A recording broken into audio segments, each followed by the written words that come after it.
میں مبلغ بنوں سنتوں کا، خوب چرچا کروں سنتوں کا، ہو کرم بہر خاک مدینہ۔ الحمد للہ رب العالمین والصلاة والسلام علی سید المرسلین، اما بعد فاعوذ باللہ من الشیطان الرجیم، بسم اللہ الرحمن الرحیم۔ الصلاة والسلام علیک یا رسول اللہ وعلی آلک واصحابک یا حبیب اللہ۔ الصلاة والسلام علیک یا نبی اللہ وعلی آلک واصحابک یا نور اللہ۔ اعتکاف کی نیت کر لیجئے، نویت سنت الاعتکاف۔ جب کبھی مسجد میں داخل ہوا کریں، اعتکاف کی نیت فرما لیا کریں کہ جب تک مسجد میں رہیں گے اعتکاف کا ثواب ملتا رہے گا۔ یاد رکھیے، مسجد میں کھانے پینے، سونے، سحری، افطاری کرنے، یہاں تک کہ آب زمزم یا دم کیا ہوا پانی پینے کی بھی شرعاً اجازت نہیں۔ البتہ اگر اعتکاف کی نیت ہوگی تو ضمناً یہ چیزیں جائز ہو جائیں گی۔ اعتکاف کی نیت بھی صرف کھانے پینے سونے کے لیے نہیں کر سکتے، بلکہ اس کا مقصد اللہ پاک کی رضا ہو۔ فتاوی شامی میں ہے، اگر کوئی مسجد میں کھانا پینا سونا چاہے تو اعتکاف کی نیت کر لے، کچھ دیر ذکر اللہ کر لے، پھر چاہے تو کھا پی سو سکتا ہے۔ سرکار مدینہ قرار قلب و سینہ صلی اللہ تعالیٰ علیہ وآلہ وسلم کا فرمان عالی شان ہے، اول الناس بی یوم القیامت اکثرہم علی صلاۃ، یعنی قیامت کے دن لوگوں میں سب سے زیادہ میرے قریب تر وہ شخص ہوگا جو سب سے زیادہ مجھ پر درود پڑھتا ہوگا۔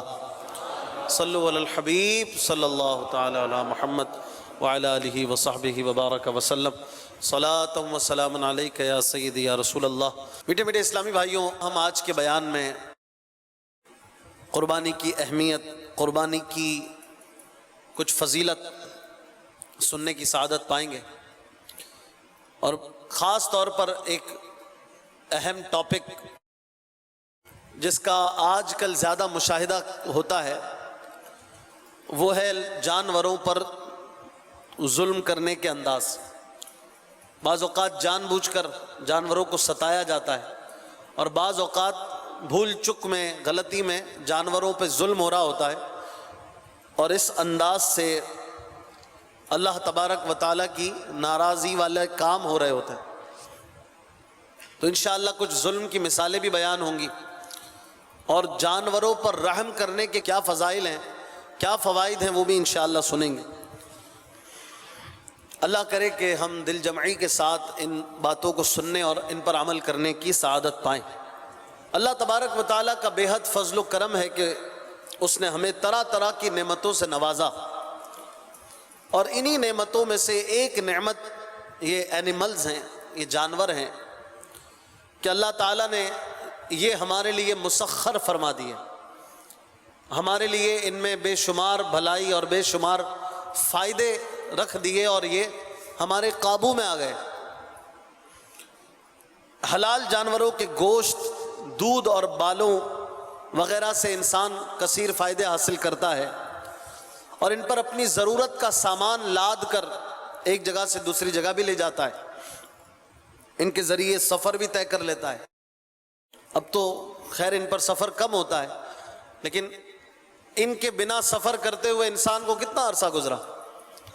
50 سال، 60 سال، 100 سال۔ اس سے پہلے کیا تھا؟ ہزاروں سال سے انسان کی سواری یہ اینیملز ہیں، یہ جانور ہیں، اور ہزاروں سال سے انسان کے بوجھ کو ایک جگہ سے دوسری جگہ منتقل کرنے والے کنٹینر اور کشتیاں یہ جانور ہیں۔ بڑے بڑے مضبوط سامانوں کو یہ اونٹ اور یہ خچر اور یہ گدھے اور یہ گائے بیل اٹھا لیتے ہیں۔ تو یہ اللہ تبارک و تعالیٰ کی بہت بڑی نعمت ہے۔ بطور کاروبار انہیں فروخت کر کے نفع کماتا ہے انسان، رزق حلال کا ذریعہ یہ بن جاتے ہیں۔ الغرض ان جانوروں سے ہمیں بہت ساری نعمتیں میسر آتی ہیں جن کے شکرانے میں شریعت نے صرف سال میں ایک مرتبہ ہم سے یہ مطالبہ کیا ہے کہ استطاعت ہونے کی صورت میں ان حلال جانوروں کو اللہ پاک کی رضا حاصل کرنے اور سنت ابراہیمی پر عمل کرنے کے لیے قربان کیا جائے.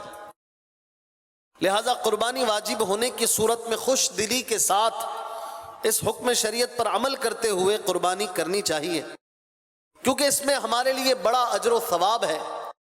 جیسا کہ سیدنا علی المرتضیٰ شیر خدا کرم اللہ تعالی وجہ الکریم سے روایت ہے، نبی کریم صلی اللہ تعالی علیہ وسلم نے ارشاد فرمایا، اے فاطمہ اٹھو اور اپنی قربانی کا جانور لے کر آؤ، کیونکہ اس کے خون کا پہلا قطرہ گرتے ہی تمہارے تمام گناہ معاف کر دیے جائیں گے، اور قیامت کے دن اس کا خون اور اس کا گوشت 70 گنا اضافے کے ساتھ تمہارے میزان میں رکھا جائے گا، جس میں حساب کتاب ہوگا، وزن ہوگا، میزان اسے کہتے ہیں، اس میں جانور کا گوشت بھی رکھا جائے گا، اور وہ بھی 70 ٹائمز بڑھا کر وہ ہمارے پلے کو اور بھاری کر دے گا انشاءاللہ.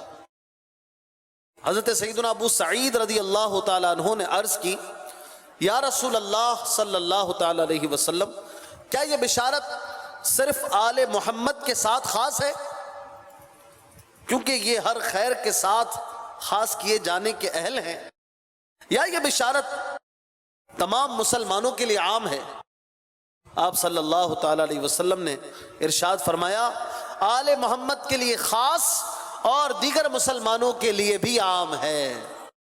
میٹھے بیٹے اسلامی بھائیوں، دیکھا آپ نے کہ قربانی کرنے والے کے لیے کیسا اجر و ثواب ہے کہ جانور کے خون کا قطرہ زمین پر گرنے سے پہلے ہی قربانی کرنے والے کی مغفرت ہو جاتی ہے، اور بروز قیامت جانور کے خون اور گوشت کو 70 گنا اضافے کے ساتھ میزان عمل میں رکھا جائے گا. لہٰذا جس مسلمان پر قربانی واجب ہو تو اس کی ادائیگی میں سستی سے کام لینے کے بجائے خوش دلی اور رضا الہی کے لیے قربانی کرنی چاہیے. یاد رہے، قربانی کرنا حضرت سیدنا ابراہیم خلیل اللہ علیہ نبینا علیہ السلام کی مبارک سنت ہے جو اس امت کے لیے باقی رکھی گئی. مخصوص جانور کو مخصوص دن میں ثواب کی نیت سے ذبح کرنا قربانی کہلاتا ہے. چونکہ اس قربانی کے فریضے سے حضرت سیدنا اسماعیل علیہ السلام اور حضرت سیدنا ابراہیم علیہ السلام کی اطاعت خداوندی کی یاد تازہ ہو جاتی ہے کہ حضرت ابراہیم علیہ السلام حکم خداوندی کی بجا آوری کرتے ہوئے بیٹے کی قربانی کے لیے تیار ہو گئے، اور حضرت اسماعیل علیہ السلام بھی حکم الہی پر عمل کا مظاہرہ کرتے ہوئے قربان ہونے کے لیے راضی ہو گئے. جو لوگ اس سنت ابراہیمی پر عمل کرتے ہوئے اپنی طاقت کے مطابق قربانی کرتے ہیں وہ بارگاہ الہی سے کثیر اجر و ثواب کے حقدار ہوتے ہیں. قربانی کے فضائل پر مشتمل 3 فرامین مصطفیٰ صلی اللہ تعالیٰ علیہ وسلم سنیے.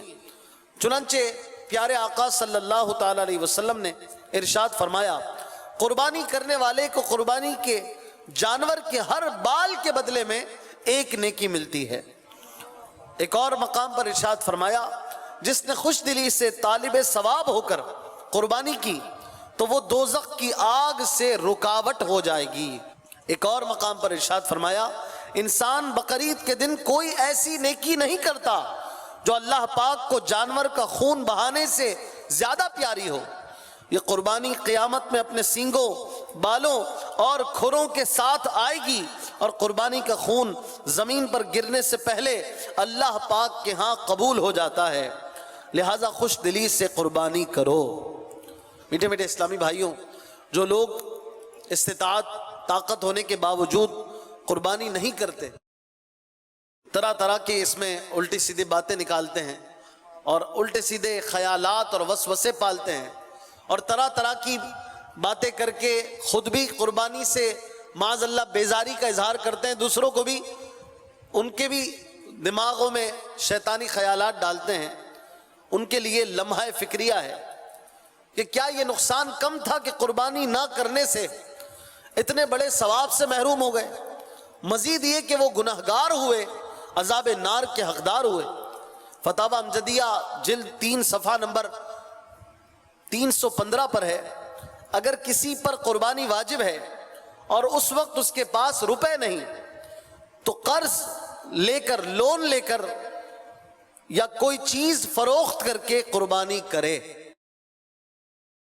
یعنی ہاتھ میں کیش نہیں ہے، ویسے قربانی کسی اور وجہ سے لازم ہے، جیسے سونا ہے یا چاندی ہے، تو ایسی صورت میں بھی اگر قربانی لازم ہو گئی اور ہاتھ میں کیش نہیں ہے جس سے جانور خرید سکے تو قرضہ لے کر قربانی کرنی پڑے گی یا کوئی اپنی چیز بیچ کر قربانی کرنی پڑے گی. اللہ پاک ہمیں قربانی جیسے فریضے کی ادائیگی کی توفیق عطا فرمائے اور ساری زندگی رب کریم کی اطاعت اور فرما برداری میں بسر کی سعادت عطا فرمائے. اللہ کریم نے اپنے تمام مخلوقات کو کسی نہ کسی مقصد کے لیے پیدا فرمایا ہے. ہر جانور کا، ہر مخلوق کا کوئی نہ کوئی پرپس ہے. اسی طرح حیوانات کی پیدائش کا بھی مقصد ہے. ان جانوروں سے ہمیں گوشت اور دودھ حاصل ہوتا ہے اور دودھ سے دہی، مکھن، گھی وغیرہ مفید چیزیں بنتی ہیں. ان کی کھال سے گرم لباس اور جوتے بنائے جاتے ہیں. اس کے علاوہ ان کی خرید و فروخت سے کاروبار ہوتا ہے اور ان جانوروں کی مدد سے ہم اپنا سامان ایک جگہ سے دوسری جگہ بھی لے جاتے ہیں اور یہی جانور سواری کے کام بھی آتے ہیں. الغرض جانوروں کی پیدائش میں ہزاروں حکمتیں ہیں. اللہ پاک حیوانات کی پیدائش کا مقصد بیان کرتے ہوئے پارہ 14 سورۃ النحل کی آیت نمبر 8 میں ارشاد فرماتا ہے وَالْخَيْلَ وَالْبِغَالَ وَالْحَمِيرَ لِتَرْكَبُوهَا وَزِينَةً وَيَخْلُقُ مَا لَا تَعْلَمُونَ. ترجمہ کنز ایمان، اور گھوڑے اور خچر اور گدھے کہ ان پر سوار ہو اور زینت کے لیے، اور وہ پیدا کرے گا جس کی تمہیں خبر نہیں. تفسیر صراط الجنان صفحہ نمبر 284 جلد نمبر 5 پر ہے اللہ پاک نے گھوڑے، خچر اور گدھے بھی تمہارے نفع کے لیے پیدا کیے تاکہ تم ان پر سواری کرو، اور ان میں تمہارے لیے سواری اور دیگر جو فوائد ہیں ان کے ساتھ ساتھ یہ تمہارے لیے زینت بھی ہیں. علماء اکرام فرماتے ہیں ہمیں اونٹ، گائے، بکری، گھوڑا اور خچر وغیرہ جانوروں کا مالک بنا دینا، انہیں ہمارے لیے نرم کر دینا، ان جانوروں کو اپنا تابع کرنا اور ان سے نفع اٹھا سکنا، ہمارے لیے انہیں مباح کر دینا، یہ اللہ پاک کی ہم پر رحمت ہے. غور کریں تو یہ اونٹ جو ایک چھوٹے سے بچے کے ساتھ بھی چل رہا ہوتا ہے، یہ اتنا بڑا گھوڑا اس پر انسان بیٹھ کر اسے جہاں چاہتا ہے لے جاتا ہے. بڑے بڑے بیل، بڑے بڑے جانوروں کو انسان اپنی مرضی سے اشاروں پر چلاتا ہے. یہ اللہ تبارک و تعالیٰ کی رحمت نہیں تو کیا ہے؟ اللہ تعالیٰ نے انہیں ہمارے لیے تابع کر دیا، ان کو ایسا بنایا کہ یہ اپنی اتنی عظیم طاقت اور قوت کے باوجود انسان کے اشاروں پہ چلتے ہیں. اگر چاہیں تو یہ ایک جھٹکے میں ہم سے آزاد ہو جائیں، کہاں کے کہاں بھاگ جائیں، لیکن اللہ تعالیٰ نے یہ انسان پر رحمت فرمائی ہے کہ انہیں ہمارے لیے نرم کر دیا ہے، تابع کر دیا ہے. ہمیں لہٰذا ان بے زبان جانوروں کا حق بھی ادا کرنا چاہیے اور جس کے لیے انہیں پیدا کیا گیا ہے ان مقاصد کے لیے ہی انہیں استعمال کرنا چاہیے اور ان کے چارے، پانی وغیرہ کا بھی خاص خیال رکھنا چاہیے، کیونکہ انسان اگر بھوکا پیاسا ہو تو اپنی زبان سے مانگ سکتا ہے، لیکن یہ بے زبان جانور اپنی بھوک اور پیاس کے لیے کسے کہے اور کس سے شکایت کرے؟ لہٰذا ان کے چارے پانی میں کوئی کمی نہیں ہونی چاہیے. اسی طرح ان پر سوار ہونے یا سامان لادتے وقت بھی ان کی طاقت کے مطابق ہی وزن ڈالا جائے جسے وہ بآسانی اٹھا سکیں. ایسا نہ ہو کہ وزن کی وجہ سے بیچارے جانور کو چلنے میں دشواری ہو اور ہم مطمئن رہیں کہ وزن اٹھا کر چل تو رہا ہے. آرام دینے کے لیے کسی مناسب مقام پر روک بھی لینا چاہیے. کچھ دیر بعد ہم اپنی سوچ کے مطابق جانور کو آرام پہنچانے کے لیے روک تو دیتے ہیں، مگر روکنے کے باوجود لدا ہوا سامان نہیں اتارتے، جس کی وجہ سے بیچارے جانور کو کھڑا رہنے میں بھی شدید تکلیف رہتی ہے. یاد رکھیے جانوروں پر ظلم کرنا حرام اور جہنم میں لے جانے والا کام ہے. احادیث کریمہ میں ان پر بلا ضرورت سوار ہونے سے بھی منع کیا گیا. چنانچہ رسول اللہ صلی اللہ تعالی علیہ وسلم نے ارشاد فرمایا جانوروں پر اچھی طرح سواری کرو، جب ضرورت نہ ہو تو ان سے اتر جاؤ، راستوں اور بازاروں میں گفتگو کرنے کے لیے انہیں کرسی نہ بناؤ، کیونکہ کئی سواری کے جانور اپنے سوار سے بہتر ہوتے ہیں اور اس سے زیادہ اللہ پاک کا ذکر کرنے والے ہوتے ہیں۔ سبحان اللہ، کیا بات ہے ہمارے پیارے آقا صلی اللہ تعالی علیہ وسلم کے، کہ نہ صرف انسانوں کے رائٹس، انسانوں کے حقوق اس شخصیت نے دنیا کو بتائے، بلکہ جانوروں کے حقوق بھی بیان فرمائے۔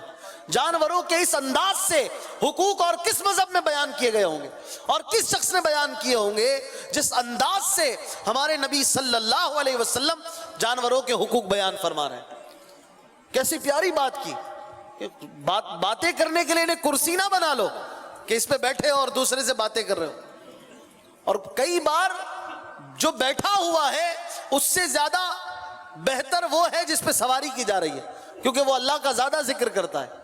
کیا بات ہے، سبحان اللہ۔ ایک اور مقام پر پیارے آقا صلی اللہ تعالی علیہ وسلم نے ارشاد فرمایا، ایک شخص گائے پر سوار ہو کر اسے ہانک کے جا رہا تھا، اسے لے کر جا رہا تھا، اس نے پھر گائے کو مارا بھی تو وہ بول پڑی،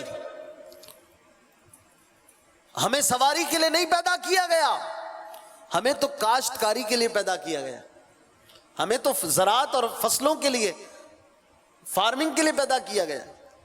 تو یہ بھی بڑی زبردست بات حضور علیہ الصلوۃ والسلام نے بیان فرمائی۔ تو عام طور پہ گائے وغیرہ پر سواری نہیں کی جاتی، کہ گائے کاشتکاری کے لیے اگر اسے پیدا کیا گیا تو کاشتکاری اور زراعت وغیرہ میں اس کا استعمال کیا جائے، اور اسی بات کو ہم اس حدیث پاک میں بھی سن رہے تھے۔ ان سے ہمیں یہ بھی پتا چلا کہ جانوروں پر ظلم نہیں کرنا چاہیے، اور جانوروں کا زیادہ سے زیادہ خیال رکھنا چاہیے۔ ان بے زبان جانوروں کی بددعائیں بھی لگتی ہیں اور یہ نصیحتیں بھی کرتے ہیں۔ حضرت سیدنا ابو سلیمان دارانی رحمت اللہ تعالی علیہ فرماتے ہیں، ایک دفعہ میں گدھے پر سوار تھا، میں نے اسے 2-3 مرتبہ مارا تو اس نے اپنا سر اٹھا کر میری طرف دیکھا اور کہنے لگا، اے ابو سلیمان، قیامت کے دن اس مارنے کا بدلہ لیا جائے گا، اب تمہاری مرضی ہے، کم مارو یا زیادہ۔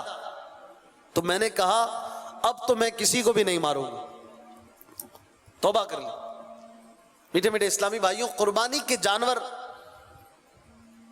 کو ذبح کرنا بڑی سعادت کی بات ہے، مگر یاد رکھیے قربانی سے پہلے یا ذبح کرتے وقت بھی جانور پر کوئی ظلم و ستم نہ کیا جائے، کیونکہ ہمیں ان جانوروں کی عزت کرنے کا حکم دیا گیا ہے، حتیٰ کہ انہیں سواری کے لیے استعمال کرنا یا ان پر سامان وغیرہ لادنا بھی منع ہے۔ جو قربانی کا جانور ہے اس پر اب سواری نہیں ہو سکتی، جیسا کہ بہار شریعت جلد 3 صفحہ نمبر 347 پر ہے کہ قربانی کے جانور پر سوار ہونا یا اس پر کوئی چیز لادنا یا اس کو اجرت پر دینا، غرض اس سے منافع یعنی بینیفٹس حاصل کرنا منع ہے۔ تو جب سوار ہونے، سامان لادنے کی ممانعت ہے تو اس پر ظلم کرنا کتنا بڑا گناہ ہوگا۔ آج ہمارے معاشرے میں قربانی کے جانور پر بہت ظلم کیا جاتا ہے۔ آئیے اس بارے میں سپٹمبر 2017 کے ماہ نامہ فیضان مدینہ میں درج کچھ مدنی پھول یہاں پر سنتے ہیں۔ چنانچہ مویشی منڈی میں لائے گئے بے زبان جانوروں پر ظلم کی کچھ مثالیں۔ دور دراز علاقوں سے لائے جانے والے جانوروں کو دوران سفر مناسب خوراک نہیں دی جاتی۔ چھوٹی گاڑی میں بڑا جانور یا کم جگہ میں کئی جانوروں کو سوار کر دیا جاتا ہے، وہ تھک جانے کی صورت میں بیٹھ بھی نہیں سکتے۔ آپ نے دیکھا ہوگا منڈی سے گھر تک لانے میں عام طور پہ اتنا قوی اور بڑا جانور ہوتا ہے، اس کو بھی چھوٹی سی سوزوکی میں گھسا دیتے ہیں، چلو 2 پیسے بچ جائیں گے۔ آپ نے اتنا بڑا جانور لیا، 2 لاکھ 3 لاکھ روپے خرچ کر کے 2000 روپے زیادہ دے دو بھائی، لیکن بس وہی ایک عادت ہوتی ہے کہ وہ اسٹور میں جائیں گے تو 10,000 کا سامان خرید لیں گے بغیر چو چرا کیے، اور سبزی والے سے 5 روپے بھی کم کرا رہے ہوں۔ بعض لوگوں کی عادت ہوتی ہے، تو ذرا عقل کا استعمال کریں کہ آپ اتنے بڑے جانور کو لے کے جا رہے ہیں، گاڑی بھی بڑی ہو، وہ راستے میں پتہ چلے کہ بیچارہ کہیں اس کو زخم آ گیا, کہیں اس کا پاؤں پھسل رہا ہے. سوزوکی میں اتنی لینتھ ہی نہیں ہے کہ اس کا پچھلے پاؤں آگے پڑے رہیں. بعض اوقات تو رکشے میں لے کر آ جاتے, بڑے جانور کو رکشے میں لے کر آ جاتے.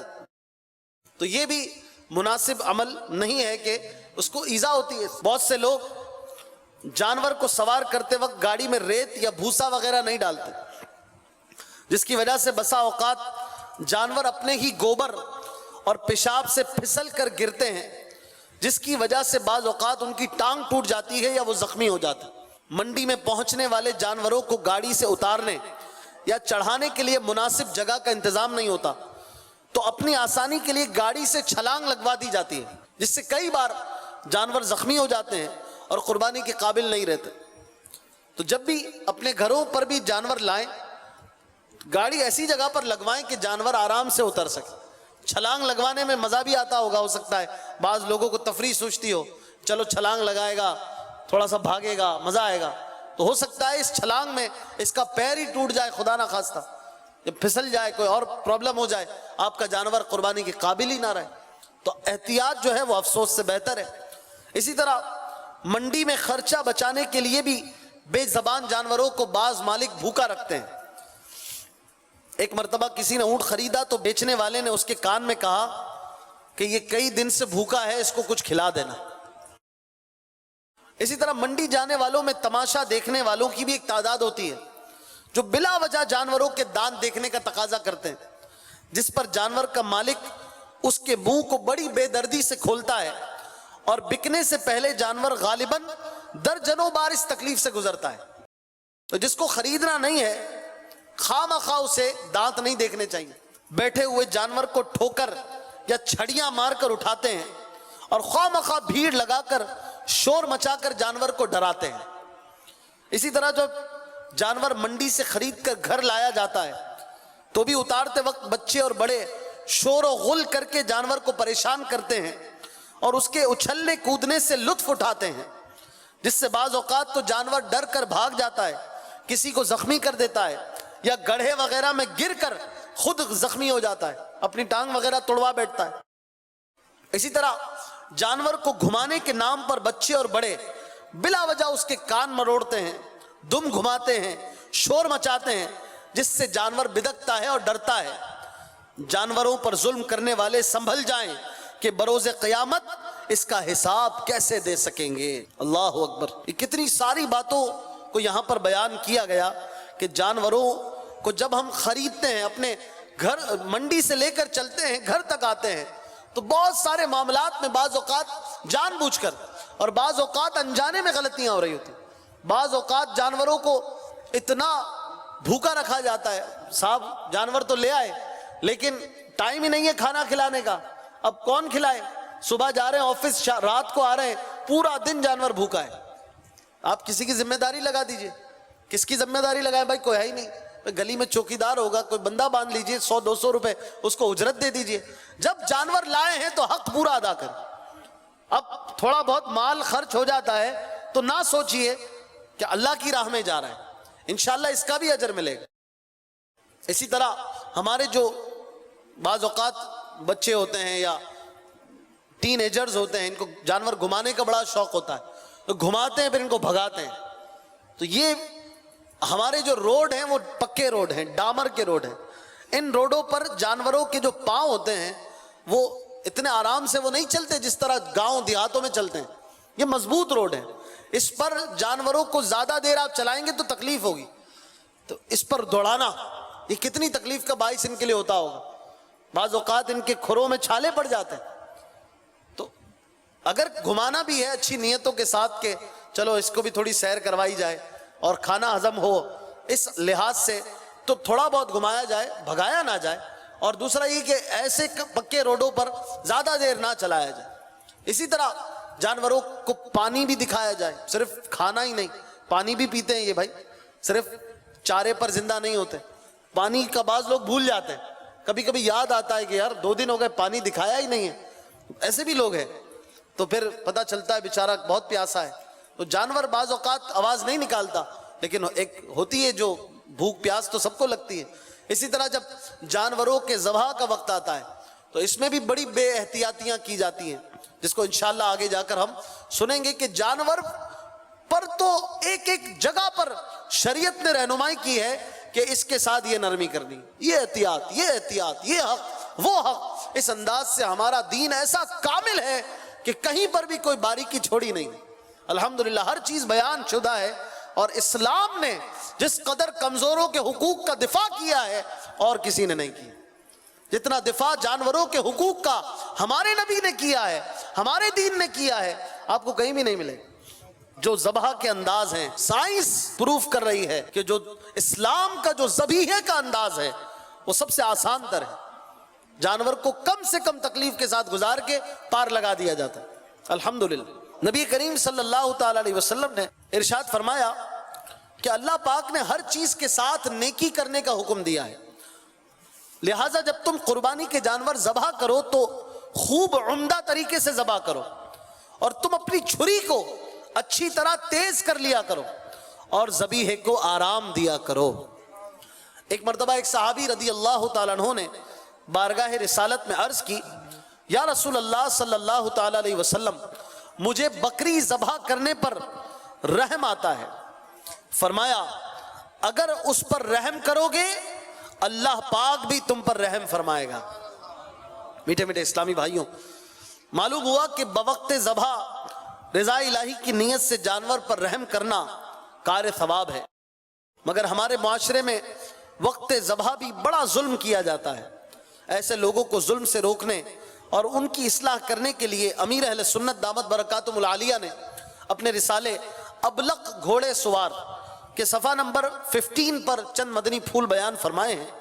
آپ لکھتے ہیں، گائے وغیرہ کو گرانے سے پہلے ہی قبلے کا تعین کر لیا جائے، لٹانے کے بعد بالخصوص پتھریلی زمین پر گھسیٹ کر قبلہ رخ کرنا جانور کے لیے سخت اذیت کا باعث ہے۔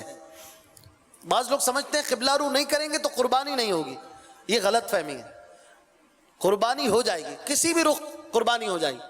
قربانی کے جانور کو قبلہ رو ذبح کرنا یہ زیادہ سے زیادہ مستحب ہے، لیکن اس کے لیے جانور کو تکلیف دینا کہیں یہ گناہ کا کام نہ بن جائے، لہٰذا گھسیٹے مت۔ آپ دیکھیے عید کے سارا دن آپ کو جانور گھسیٹتے ہوئے ملیں گے، ہر کوئی گھسیٹ رہا ہوگا۔ بھائی خدا کے واسطے آپ کو کوئی اس پتھریلی زمین پہ گھسیٹے تو کیا حال ہوگا؟ تو آپ گھسیٹے مت، اگر قبلہ رو گرا مرحبا، نہیں گرا جس طرف گرا اب قربان کر دیجئے۔ مزید امیر علیہ سنت لکھتے ہیں کہ ذبح کرنے میں اتنا نہ کاٹیں کہ چھری گردن کی ہڈی تک پہنچ جائے، کہ یہ بے وجہ تکلیف ہے۔ پھر جب تک جانور مکمل طور پر ٹھنڈا نہ ہو جائے نہ اس کے پاؤں کاٹے نہ کھال اتارے۔ ذبح کر لینے کے بعد جب تک روح نہ نکل جائے چھری کٹے ہوئے گلے پر ٹچ نہ کریں، نہ ہی ہاتھ لگائیں۔ بعض قصاب جلد ٹھنڈا کرنے کے لیے ذبح کے بعد تڑپتی گائے کی گردن کی زندہ کھال ادھیڑ کر چھری گھونپ کر دل کی رگیں کاٹتے ہیں۔ اسی طرح بکرے کو ذبح کرنے کے فوراً بعد بیچارے کی گردن چٹکا دیتے ہیں۔ بے زبانوں پر اس طرح کے مظالم نہ کیے جائیں، جس سے بن پڑے۔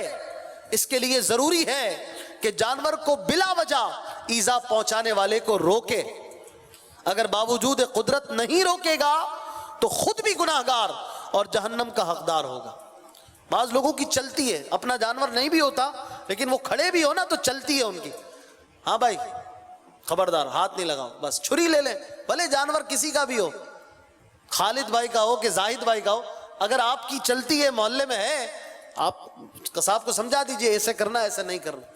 وہ مالک بھی دیکھ رہا ہوگا، قصاب اس کو دیکھے گا کہ ہاں بھائی یہ بول رہے مانوں کہ نہیں، تو مالک خاموش بھی ہوگا تو قصاب سمجھ جائے گا کہ یہ جو بول رہا ہے اس کی سننی ہے، ورنہ مالک خود ہی روک دیتا کہ بھائی میرا جانور ہے تو کیوں بول رہا ہے۔ تو آپ اگر بول کر کسی جانور کا حق ادا کرتے ہیں اور اللہ پاک کی رضا کا کوئی کام ہو جاتا ہے، کیا پتا قبر و آخرت کی بھلائی یہیں سے ہو جائے۔ تو جہاں تک ممکن ہو جس کی چلتی ہو، خاص کر اپنے جانور میں تو، کہ جب 4 رگیں کٹ جائیں تو اس کے بعد چھری لے لیں، ہاتھ نہ لگانے دے قصاب کو، جلدی ہو جلدی والے قصاب کو، پھر لیں ہی نہیں، تھوڑا پیسے زیادہ دے کے اچھا قصاب لے لیں۔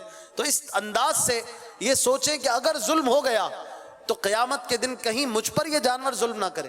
ہر وقت یہ تصور ہونا چاہیے کہ یہ تو اللہ کی اجازت ہے تو میں ذبح کر رہا ہوں، کوئی میرے باپ کا راج نہیں ہے کہ جس کا دل ہو میں گلا کاٹ دوں، کچھ بھی کروں. تو اللہ کی اجازت ہے، مجھے یہ اس کی طرف سے نعمت ملی ہے تو ہم اس کو استعمال کریں گے، اور یہ اجازت ملی ہے تو جتنی اجازت ملی ہے اتنا ہی کرنا ہے، اس سے زیادہ نہیں کرنا کہ بس اب ذبح کرنے کا موقع ہے تو جو جی میں آئے کرو، جہاں چھری مارنی ہے مارو. ایسا تھوڑی ہے، اللہ پاک دیکھ رہا ہے. اور کہیں یہ ظلم کرنا قیامت میں ہمارے لیے تکلیف کا باعث نہ بن جائے. بعض لوگ اتنی جلدی میں ہوتے ہیں کہ بس وہ چھری پر چھری چلائے جا رہے ہوتے ہیں، دل کی رگیں بھی کاٹتے ہیں. بھائی جو کرنا ہے شریعت کے مطابق کرنا ہے تو پھر زیادہ جلد بازی نہ کی جائے. 2-3 منٹ 5 منٹ بچانے کے چکر میں اپنی آخرت تباہ نہ کی جائے، اور اس طرح سے اللہ اور رسول کی فرما برداری کی جائے، بے زبانوں پر ظلم نہ کیے جائیں. اور یاد رکھیے اس بات کو کہ جانور پر ظلم کرنا مسلمان پر ظلم کرنے سے بدتر ہے. اللہ اکبر. کیونکہ اللہ پاک کے سوا جانور کا کوئی مددگار نہیں. نہ جانور کسی عدالت میں جا سکتا ہے، نہ جانور کسی کو پکار سکتا ہے، وہ بیچارہ بے زبان ہے. مسلمان پر ظلم کرنا کتنا خطرناک ہے، کتنا سخت ہے. اس سے بھی زیادہ سخت کیا ہے؟ جانور پر ظلم کرنا.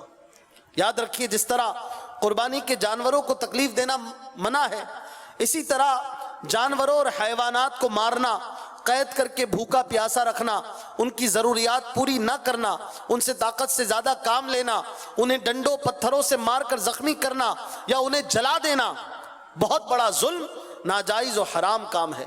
یاد رکھیے ہم تو انسان ہیں. اگر دنیا میں کسی طاقتور جانور نے بھی کسی کمزور کو مارا ہوگا یا زخمی کیا ہوگا تو بروز قیامت اس جانور سے بھی بدلہ لیا جائے گا. جیسا کہ نبی پاک صلی اللہ تعالی علیہ وسلم نے ارشاد فرمایا، قیامت کے دن سب جانوروں کو لایا جائے گا جبکہ لوگ کھڑے ہوں گے، پھر ان کے درمیان فیصلہ کیا جائے گا. سینگوں والی بکری سے بغیر سینگوں والی بکری کے لیے بدلہ لیا جائے گا جس نے اسے سینگ مارے ہوں گے، اور چیونٹی سے چیونٹی کا بدلہ لیا جائے گا. پھر کہا جائے گا مٹی ہو جاؤ، پھر انہیں ختم کر دیا جائے گا. تو جب بروز قیامت ایک جانور سے دوسرے جانور کا بدلہ لیا جائے گا تو پھر انسان کا کیا کہنا؟ اگر انسان نے کسی جانور پر ظلم کیا ہوگا، اسے مارا پیٹا ہوگا، بھوکا پیاسا رکھا ہوگا، تو وہ کتنا مستحق عذاب ہوگا. ہمیں جانوروں پر ظلم کرنے سے اللہ کی پناہ لینی چاہیے، ڈرنا چاہیے. محض تفریح کے لیے، انجوائمنٹ کے لیے جانور کو بھگاتے پھرتے ہیں، بیٹھے ہوئے جانور کو لات مارتے ہیں، کھڑا کرتے ہیں. یہ دوست آیا اس کو دکھایا، وہ دوست آیا اس کو دکھایا. ہر چودھری صاحب کو جانور اٹھا کے دکھانا ہے اور جانور کا آرام خراب کرنا ہے. پھر بیچنے والے بار بار دانت جانور کے نکالتے ہیں، بار بار زور سے لگام کھینچتے ہیں، جانوروں کے منہ میں زخم ہو جاتے ہیں. جانوروں کو بعض لوگ آپس میں لڑواتے ہیں، دمبوں کو خاص کر، بھیڑ وغیرہ کو دو ہوں تو ان کو لڑوا کے مزے لیتے ہیں. انہیں ڈرنا چاہیے. بروز قیامت اگر بدلہ لے لیا گیا اور اس ظلم کے سبب جنت میں جانے سے روک دیا گیا تو کیا کریں گے؟ لہٰذا خود بھی جانوروں پر ظلم کرنے سے بچیے، اور اگر کسی کو ظلم کرتا دیکھیں تو اسے آخرت کے عذاب سے ڈرتے ہوئے روکنے کی کوشش کیجیے. ہمارے بزرگان دین کے سامنے کسی جانور پر ظلم ہوتا تو فوراً اسے روک دیا کرتے تھے. جیسا کہ ایک مرتبہ امیر المومنین سیدنا فاروق اعظم رضی اللہ تعالیٰ عنہ نے ایک شخص کو دیکھا جو بکری کو ذبح کرنے کے لیے اسے ٹانگ سے پکڑ کر گھسیٹ رہا ہے. آپ نے ارشاد فرمایا، تیرے لیے خرابی ہو، اسے موت کی طرف اچھے انداز میں لے کر جاؤ. اسی طرح حضرت سیدنا عبداللہ بن عمر رضی اللہ تعالیٰ عنہ قریش کے بچوں کے پاس سے گزرے. وہ لوگ ایک پرندے کو باندھ کر اس پر پتھروں سے نشانہ بازی کر رہے تھے. جب انہوں نے آپ کو آتے دیکھا تو بھاگ گئے. آپ نے پوچھا یہ کس نے کیا ہے؟ رسول اکرم صلی اللہ تعالی علیہ وسلم نے اس طرح کرنے والے پر لعنت فرمائی ہے. حکیم الامت مفتی احمد یار خان نعیمی رحمت اللہ تعالی علیہ فرماتے ہیں، اس حدیث پاک میں جانور کو مسلح کرنا، یہ استعمال ہوا ہے یہ لفظ مسلح کرنا. اس کا مطلب یہ ہے کہ سخت سزا دینا. اور اصطلاح شریعت میں مردہ کے ہاتھ، پاؤں، آنکھ، ناک وغیرہ کاٹنے کو بھی مسلح کہتے ہیں. حضرت سیدنا عبداللہ بن مسعود رضی اللہ تعالیٰ عنہ فرماتے ہیں، ہم حضور رحمت عالم صلی اللہ تعالیٰ علیہ وآلہ وسلم کے ساتھ ایک سفر میں تھے. آپ صلی اللہ تعالیٰ علیہ وآلہ وسلم قضاء حاجت کے لیے تشریف لے گئے تو ہم نے ایک چڑیا دیکھی جس کے 2 بچے تھے. ہم نے انہیں پکڑ لیا. چڑیا آئی اور پھڑ پھڑانے لگی. سرکار ذی وقار صلی اللہ تعالی علیہ وآلہ وسلم تشریف لائے اور پوچھا کس نے اسے اس کے بچوں کے معاملے میں تکلیف پہنچائی ہے، اس کے بچے اسے لوٹا دو۔ پھر آپ صلی اللہ تعالی علیہ وسلم نے چینٹیوں کا ایک بل ملاحظہ فرمایا جسے ہم نے جلا دیا تھا، تو فرمایا اسے کس نے جلایا؟ ہم نے عرض کی ہم نے۔ آپ صلی اللہ تعالی علیہ وسلم نے ارشاد فرمایا آگ کے مالک یعنی اللہ پاک کے سوا کسی کے لیے آگ کے ذریعے تکلیف دینا جائز نہیں۔ میٹھے میٹھے اسلامی بھائیوں، ہمیں اپنے بزرگوں کی سیرت پر چلتے ہوئے جانوروں کو ظالموں کے ظلم سے نجات دلانے کی کوشش کرنی چاہیے۔ کسی کو ظلم کرتا دیکھیں تو طاقت کے مطابق ایسے لوگوں کو ظلم سے باز رکھنے کی کوشش کرنی چاہیے۔ آج کل دیکھا جاتا ہے گلی محلوں میں بچے اور کئی نوجوان بلی، کتے، گدھے اور دیگر جانوروں کو بلا وجہ مار رہے ہوتے ہیں، بلکہ بعض علاقوں میں چڑیا، کبوتر، طوطے اور دیگر چھوٹی چھوٹی مخلوق کو پکڑ کر قید کر دیا جاتا ہے یا انہیں باندھ کر خوب کھیل تماشا بنایا جاتا ہے۔ والدین کو چاہیے کہ اپنی اولاد کو ایسے کام سے منع کریں۔ حضور نبی کریم صلی اللہ تعالی علیہ وسلم نے جانوروں کو قتل کرنے کے لیے قید سے منع فرمایا۔ میٹھے میٹھے اسلامی بھائیوں، آپ نے سنا کہ جانوروں کے حقوق اسلام کس انداز سے بیان کرتا ہے۔ ان ساری باتوں میں ہو سکتا ہے کسی کے ذہن میں سوال آئے کہ پھر کیا جانور کو پالنا بھی منع ہے؟ کہ کبوتر ہے، طوطا ہے، ان کو تو پنجرے میں بند کیا جاتا ہے، قید میں رکھا جاتا ہے، تو کیا اس کی بھی اجازت نہیں؟ تو یاد رکھیے کہ ضرورت کے پیش نظر جانور پالنا منع نہیں، مگر ان کے چارے پانی کا خیال رکھنا، سردی گرمی میں ان کی دیکھ بھال کرنا بہت اہم معاملہ ہے۔ اکثر لوگ اس بات کا خیال نہیں رکھتے، بس اپنا شوق پورا کرتے ہیں اور ان بے زبان جانوروں کو بلا وجہ تکلیف پہنچاتے رہتے ہیں۔ اسی معاشرے میں ایسے بھی رحم دل لوگ موجود ہیں جو ان بے زبان جانوروں پر رحم کرتے ہیں، بھوکے پیاسے چرند و پرند کو دانا پانی دیتے ہیں۔ اس طرح جانوروں کے ساتھ حسن سلوک سے پیش آنا بہت بڑی نیکی ہے جو ہماری بخشش و مغفرت کا سبب بن سکتی ہے۔ منقول ہے راستہ چلتے ہوئے ایک شخص پر پیاس کا غلبہ ہوا تو اس کو ایک کنواں ملا، اس نے کنویں میں اتر کر پانی پی لیا، پھر جب وہ کنویں سے نکلا تو اچانک دیکھا کہ ایک کتا زبان نکالے ہوئے گیلی مٹی چاٹ رہا ہے۔ اس آدمی نے دل میں سوچا جیسی پیاس مجھ کو لگی تھی ایسی ہی پیاس اس کتے کو بھی لگی ہوگی، تو وہ دوبارہ کنویں میں اتر کر اپنے چمڑے کے موزے میں پانی بھر کر لایا، پھر کتے کو اس سے پانی پلایا۔ اس کا یہ عمل رب کریم کو پسند آ گیا اور اس کی بخشش و مغفرت فرما کر جنت میں داخل کر دیا گیا۔ یہ واقعہ سن کر صحابہ اکرام علیہم رضوان نے عرض کی یا رسول اللہ صلی اللہ تعالی علیہ وآلہ وسلم، کیا ہمارے لیے چوپایوں کے ساتھ احسان کرنے میں ثواب ہے؟ ارشاد فرمایا ہاں، ہر جاندار کے ساتھ بھلائی کرنے میں ثواب ہے۔ شیخ الحدیث علامہ عبد المصطفیٰ اعظمی رحمت اللہ تعالی علیہ فرماتے ہیں اس حدیث پاک سے معلوم ہوا اللہ پاک فاعل مختار ہے، وہ چاہے تو بہت ہی ادنا سے نیک عمل کرنے والے کو اپنے فضل و کرم سے بخش دے۔ اس کے دربار میں عمل کی کوانٹٹی نہیں دیکھی جاتی بلکہ اس کی بارگاہ میں خلوص نیت اور اخلاص عمل کی قدر ہے۔ بہت ہی معمولی عمل اگر بندہ اخلاص اور نیک نیتی کے ساتھ کرے تو وہ رب کریم اس عمل کے ثواب میں بندے کو اپنی رضا اور مغفرت کی نعمتوں سے سرفراز فرما کر جنت الفردوس کا مکین بنا دیتا ہے۔ کسی نے کیا خوب کہا، خدا کی رحمت بندوں کو بخشنے کا بہانہ ڈھونڈتی ہے، خدا کی رحمت بندوں سے مغفرت کی قیمت نہیں مانگتی۔ کسی شخص نے خواب میں حجت الاسلام سیدنا امام غزالی رحمت اللہ تعالی علیہ کو دیکھ کر پوچھا اللہ پاک نے آپ کے ساتھ کیا معاملہ فرمایا؟ جواب دیا اللہ پاک نے مجھے بخش دیا۔ پوچھا کس سبب سے؟ فرمایا ایک مکھی سیاہی یعنی انک پینے کے لیے میرے قلم کی نوک پر بیٹھ گئی تھی، میں لکھنے سے رک گیا یہاں تک کہ وہ فارغ ہو کر اڑ گئی، اس سبب سے اللہ نے میری مغفرت فرما دی۔ یہ کون کہہ رہا ہے؟ امام غزالی۔ کتنے بڑے بڑے کام کیے، کتنے بڑے بڑے کام کیے، ہم تو سوچ بھی نہیں سکتے، لیکن اس کے باوجود بخشش کا بہانہ کیا بنا؟ مکھی کو نہ اڑایا۔ سبحان اللہ۔ امیر اہل سنت دامت برکاتہم العالیہ اپنے رسالے ابلغ گھوڑے سوار میں فرماتے ہیں یاد رکھیے مکھیاں فلائز تنگ کرتی ہیں تو ان کو مارنا جائز ہے، تاہم جب بھی فائدہ حاصل کرنے یا نقصان دور کرنے کے لیے مکھی یا کسی بھی بے زبان کی جان لینی پڑے تو اس کو آسان سے آسان طریقے پر مارا جائے، خواہ مخواہ اس کو بار بار زندہ کچلتے رہنا یا ایک وار میں مار سکتے ہوں پھر بھی زخم کھا کر پڑے ہوئے پر بلا ضرورت ضربے لگاتے رہنا یا اس کے بدن کے ٹکڑے ٹکڑے کر کے اس کو تڑپاتے رہنا، اس سے بچنا چاہیے۔ اکثر بچے نادانی کے سبب چونٹیوں کو کچلتے رہتے ہیں، ان کو اس سے روکا جائے۔ چونٹی بہت کمزور ہوتی ہے، چٹکی میں اٹھانے یا ہاتھ جھاڑنے سے ہٹانے سے عموماً زخمی ہو جاتی ہے، موقع کی مناسبت سے اس پر پھونک مار کر بھی کام چلایا جا سکتا ہے۔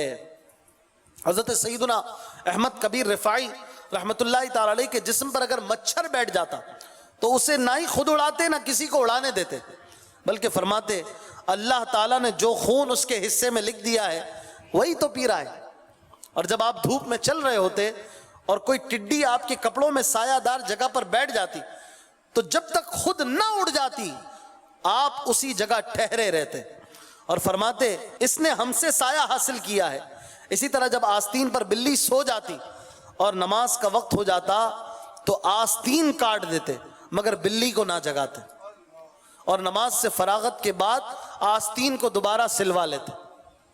کیا بات، سبحان اللہ۔ سنا آپ نے سیدنا احمد کبیر رفاعی رحمت اللہ تعالی علیہ مچھر مکھی کے لیے بھی تکلیف برداشت کر لیتے مگر انہیں اڑانا گوارا نہ کرتے۔ لہٰذا ہمیں بھی چاہیے ان حضرات کی سیرتوں پر عمل کرتے ہوئے ہم بھی جانوروں کا خیال رکھیں۔ آج دعوت اسلامی الحمدللہ دنیا بھر میں اخوت و بھائی چارہ عام کرتی جا رہی ہے، اور نہ صرف انسانوں کے حقوق عام کر رہی ہے بلکہ جانوروں کے حقوق بھی بیان کرتی ہے۔ اور یہ کوئی نئی بات نہیں، یہ تو ہمارے اسلام کا حسن ہے، یہ تو ہمارے نبی نے سب بتا دیا۔ تو آج چونکہ قربانی کے ایام آ چکے ہیں، لہذا نیت کر لیں کہ انشاءاللہ کہیں بھی کسی بھی انداز سے جانوروں پہ ظلم نہیں کریں گے۔ جانوروں کا حتی الامکان دھیان رکھیں، چاہے آپ کا ہو یا نہ ہو، اس کا خیال رکھیں، اس پہ ظلم نہ ہونے دیں۔ اور خاص کر جب قربانی کا وقت آتا ہے تو جیسے کہ ہم نے پہلے سنا کہ وہ قربانی کرتے ہوئے بھی پہلے چارہ پانی وغیرہ بھی دے لینا، یہ بھی اچھا عمل ہے، افضل ہے۔ باہر شریعت میں ہے کہ پہلے جانور کو چارہ پانی دے دیا جائے پھر اس سے ذبح کیا جائے، بھوکا پیاسا بھی ذبح نہ کیا جائے۔ پھر یہ کہ چھری پہلے سے تیز ہو، پھر اچھی طرح رسی سے باندھ لینا، یہ بھی افضل ہے۔ 3 پاؤں باندھ لیے جائے، بایاں پاؤں جو ہیں وہ چھوڑ دیا جائے، اس سے طبی طور پہ بھی فائدے ہوتے ہیں۔ جب جانور 3 پاؤں باندھ کر 1 پاؤں ہلاتا ہے تو بلڈ جو ہے وہ بہترین انداز میں باہر نکل جاتا ہے، گوشت صاف ہو جاتا۔ تو بکرے کو تو باندھنے کا رواج ہی نہیں ہے، لیکن کتابوں میں تو چھوٹے جانور کو بھی باندھنے کا کہا گیا ہے کہ وہ طبی فائدہ تو بہرحال حاصل ہے۔ ہم سمجھتے باندھ اس لیے رہے کہ وہ مارے نہیں لات، یہ بھی ایک مقصد ہوتا ہے، لیکن اس کے علاوہ یہ بھی ہوتا ہے کہ وہ بلڈ کی پمپنگ جو ہے نا، وہ ایک پیر جب ہلاتا ہے تو اچھی ہو جاتی ہے۔ جب چاروں پیر کھلے ہوتے ہیں تو اس انداز سے بلڈ باہر نہیں آ پاتا۔ بہرحال اگر کوئی رسی نہیں باندھتا تو کوئی حرج نہیں ہے، جانور حلال ہو جائے گا۔ اسی طرح چھری تیز ہو، 4 رگے کٹنے کے بعد چھری نہ چلانے دیا جائے، اور حتی الامکان قصاب سے چھری لے لی جائے۔ وہ پیٹ میں مکے مارتے ہیں، دم ہلاتے ہیں اور گردن پہ یوں ہاتھ لگاتے رہتے ہیں، اس انداز سے یہ بھی نہ کرنے دیا جائے۔ کٹے ہوئے گلے پہ جناب بنگلے میں خون چونکہ گرا ہوتا ہے تو وہ فٹافٹ پائپ مار کے اس کے گلے پہ ٹھیک ٹھاک زخم پر پانی لگاتے ہیں۔ یہ کتنا دردناک عمل ہوگا۔ کٹی ہوئی انگلی پر ذرا پانی تو لگائیے، آپ کو جلن مچے گی، تو آپ کٹے ہوئے گلے پہ پانی مار رہے ہیں۔ تھوڑی دیر بلڈ رہنے دیجئے، جب ٹھنڈا ہو جائے پھر بھلے پورا جانور دھو لیجئے، تو اس وقت گلے پہ یا خون وغیرہ کو بہانے کے لیے اس کے جسم پہ پانی نہ لگائیے۔ اور جب جانور قربان ہو جائے پھر وہ آپ کا ہے، جس انداز سے بھی شریعت کے مطابق اس کی ترکیب بنائیں۔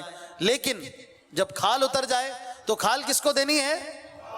کھال دعوت اسلامی کو دینی ہے۔ الحمدللہ دعوت اسلامی کا مدنی کام دنیا کے 200 ممالک میں اس کا پیغام پہنچ چکا ہے، اور دعوت اسلامی کا مدنی کام روز بروز بڑھتا ہی چلا جا رہا ہے۔ اور اس کے لیے دعوت اسلامی ماہ ذوالحجۃ الحرام کے مبارک ایام میں اپنے ذمہ داران سے اور اپنے تمام عاشقان رسول سے یہ اپیل کرتی ہے کہ آپ اپنی قربانی کے جانوروں کی کھالوں کے ذریعے دعوت اسلامی کو سپورٹ کیجئے اور اس میں تعاون کیجئے. نہ صرف آپ خود جانور کی کھال دیجئے بلکہ دوسروں کو بھی اس کا ذہن دیجئے, دوسروں کو بھی اس کے لیے کنونس کیجئے اور اس کے لیے تیار کیجئے کہ وہ بھی اپنے جانوروں کی کھال دیں. اور اس کے لیے بھرپور انداز میں خاص طور پر کراچی کے جتنے عاشقان رسول اس وقت یہاں پر ہزاروں کی تعداد میں ماشاءاللہ سن رہے ہیں, آپ سب یہ عزم کر لیں کہ عید کے دنوں میں ہم نے گھر میں نہیں بیٹھنا. عید کے دنوں میں ہم نے اپنی دعوت اسلامی کے لیے کھالیں جمع کرنی. آپ کے سامنے ہے الحمدللہ دعوت اسلامی کے لیے لوگوں کے دل کھلے ہیں, میدان صاف ہے. دعوت اسلامی کا نام لو, الحمدللہ عاشقان رسول اپنے مال کے ذریعے وقت کے ذریعے تعاون کو تیار ہو جاتے ہیں, تو کھال دینے کے لیے بھی تیار ہو جائیں گے. اٹھانے والا ہونا چاہیے. تو جتنے زیادہ ورکر ہوں گے انشاءاللہ اتنی کھالیں زیادہ ہوں گی. آپ سب یہ عزم کر لیں کہ میں انشاءاللہ اپنی ذات سے دعوت اسلامی کو یہ فائدہ پہنچاؤں گا کہ میں وقت دے کر گلی گلی قریہ قریہ محلہ محلہ جہاں ذمہ داران کے ساتھ جو تنظیمی ترکیب ہو, میں انشاءاللہ کھالے جمع کرا کر دعوت اسلامی کے مدنی مرکز پہنچاؤں گا, یا جو بھی علاقے میں ڈویژن میں کابینہ میں آپ کا مدنی مرکز جو اہم جگہوں پر بستے وغیرہ لگیں گے ان جگہوں پر انشاءاللہ دعوت اسلامی کے مراکز میں کھالے پہنچائیں گے. نیت کرتے ہیں انشاءاللہ خوب کھالے جمع کریں گے. ذرا جوش کے ساتھ, پیچھے والوں کی آواز کم آئی ہے. انشاءاللہ اللہ کی رضا کے لیے خوب کھالے جمع کریں گے, گھر میں نہیں بیٹھیں گے, خوب کھالے جمع کریں گے, پہلے سے زیادہ جمع کریں گے انشاءاللہ. خاص کر دوسرے دن سستی ہوتی ہے تھوڑی اور نیند آ جاتی ہے, فجر کے بعد بھی سو جاتے ہیں بعض, 9-10 بجے چلے جائیں گے, 9-10 بجے تک آدھے سے زیادہ کھالے بھی چلی جاتی ہے نا. تو تھوڑی قربانی دینی ہے. اور دوسرا دن کیا, تیسرا دن بھی فجر کے بعد نہ سوئیں, اپنے بستے پہ آ جائیں علاقے کے اور اپنے ذمہ داران سے, اپنے نگران سے مربوط رہیں. نگران بولے بیٹھ جاؤ تو بیٹھ جائیں, وہ کہ اٹھ جاؤ تو اٹھ جائیں, کھالے اٹھاؤ تو کھالے اٹھائے, بولے ناشتہ کرو تو ناشتہ کریں. جو آپ کو نگران کہے آپ اس طرح کریں گے, اللہ کی رضا کے لیے انشاءاللہ ڈھیروں ڈھیر ثواب کما کر عید قربا میں گھر لوٹیں گے. پھر بھلے آرام کیجئے گھر جا کے, تو عید کے دنوں میں پھر آرام نہیں کرنا. میں بھی نیت کرتا ہوں انشاءاللہ عید کے دنوں میں گھر بھی نہیں جاؤں گا, انشاءاللہ اپنے نگرانوں کے ساتھ ذمہ داران کے ساتھ کھالے جمع کروں گا انشاءاللہ. صلو علی الحبیب صلی اللہ تعالی علیہ. میں مبلغ بنوں سنتوں کا, خوب چرچا کروں سنتوں کا, ہو کرم بہر خاک مدینہ.